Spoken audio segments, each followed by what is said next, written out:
Hi guys! Welcome back for another episode of my vlog. So for today, andito tayo ngayon sa Ginhangdan Hill, located at Palo, Leyte. Malapit ito sa Palo Cathedral at Public Market. So for today's video, I decided na umakyat sa Ginhangdan Hill. Medyo matagal na rin akong hindi nakabalik dito since the last time medyo nagkaroon ako ng problem at kailangan akong puntahan ng mga taga-rescue.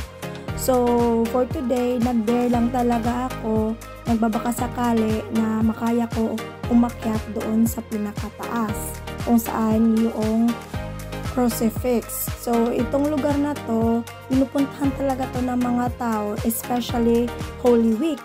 At kung mapapansin nyo po, makikita nyo sa mga sides yung Stations of the Cross. Marami talagang taong pumupunta dito. Liban sa mga dumarayo para magdasal, marami ding nag-exercise dito, nagja-jogging paakyat to enhance endurance. Kagaya ko, umaakit ako dito, not just mag-pray but also to exercise my endurance, as well as pag akyat mo kasi sa taas, makikita mo ang magandang view sa baba, yung buong Palo proper. So sa side makikita mo yung dagat at saka yung sa other side naman is mga bukid. So yan talaga yung kagandahan dito sa Ginhangdan Hill. So kung gusto nyo, you can try din po at para masubukan nyo kung gaano kaganda ang lugar na to. So nasabi ko nga na matagal na akong hindi bumabalik dito at ngayon nagtry ako ulit at sana makayanan ko hanggang sa pinakataas doon sa crucifix. At kung mapapansin niyo po, kailangan ko talagang tumigil from time to time kasi nga nahahapo ako, nahihirapan akong huminga. Pero I'm trying my best to calm down para hindi ako mag-anxiety or mag-panic attack. Since biglaan din tong plano, wala rin akong kasama, so parang nakakatakot din umakyat kasi baka na naman maulit yung mga nangyari na nakaraan.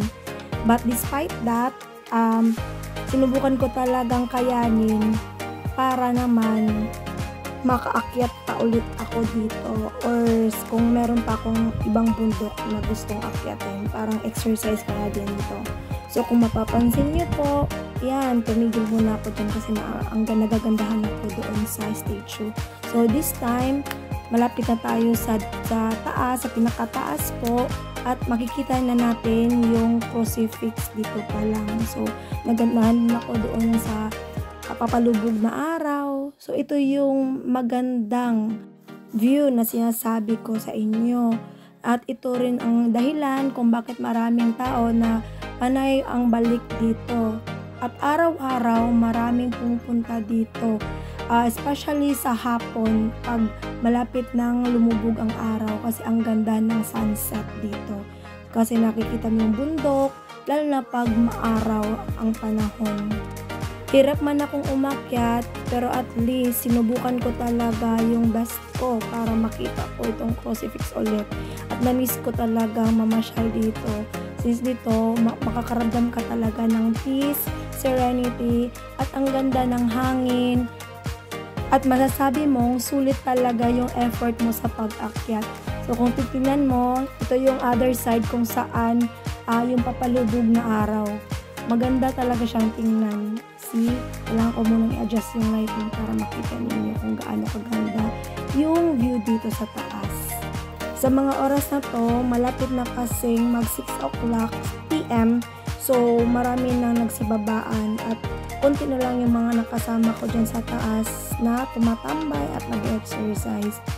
So, ako, nakayanan ko. Thank you, Lord, for the blessings, for the grace. At picture-picture muna ako dito para may remembrance ako na nakaakyat ako after the last episode na hindi ako nakaakyat. So, ito yung view natin dito sa taas. At makikita nyo talaga overlooking yung Palo proper. Makikita din dyan yung kung saan ako nakatira. Pero, masyado siyang malayo at hindi naabot ng aking camera.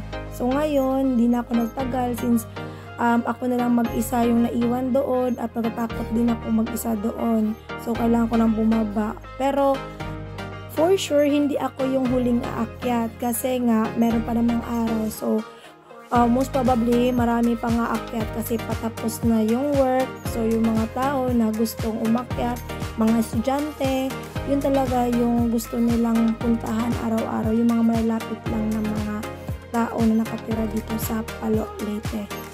At ako naman, hindi na magtatagal at dito lang bumaba dahil marami pa akong gagawin. Bibili pa ako ng food, ng mga grocery para sa pang-araw-araw ko. Thank you, Lord, at nakayanan ko umakyat at baba.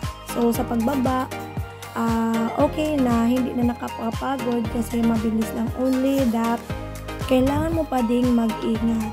Kasi nga, pababa siya, so baka mag-misstep ka lang at mag-cause ng disgrasya. So, mas maganda pa rin yung mabagal lang tayo sa pagbaba at maingat para iwas din disgrasya. So, at this moment, eto na, malapit na tayo sa baba at mabilisan na lang, hindi kagaya nung pag-akyat. Kailangan pa rin tumigil kasi nakakapagod din naman maglakad kahit pababa yan kasi you have to exert pa din strength para hindi ka matapulok. So, for now, malapit na rin naman tayo sa baba at marami na tayo nakakasalubong na papaakyat ng mga tao. So, marami talagang umaakyat. Mapabata, mga teenagers, mga working people, at saka matatanda.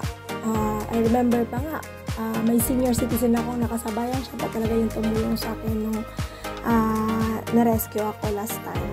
So, thank you kay ate. So, ngayon, malapit na tayo dito sa paanan ng bundok. At nagpapasalamat talaga ako kay Lord kasi pinayagan niya akong makaakyat ulit sa dami ng pinagdaanan ko this past few months at di ako nakakapag-exercise kasi nga parang bawal pa. Pero at least ngayon, ito na yung first step ko towards regaining my normal routine at makapag-exercise at stay healthy. So kayo rin guys, stay healthy din tayo. Maraming salamat! And see you on our next vlog. Yay!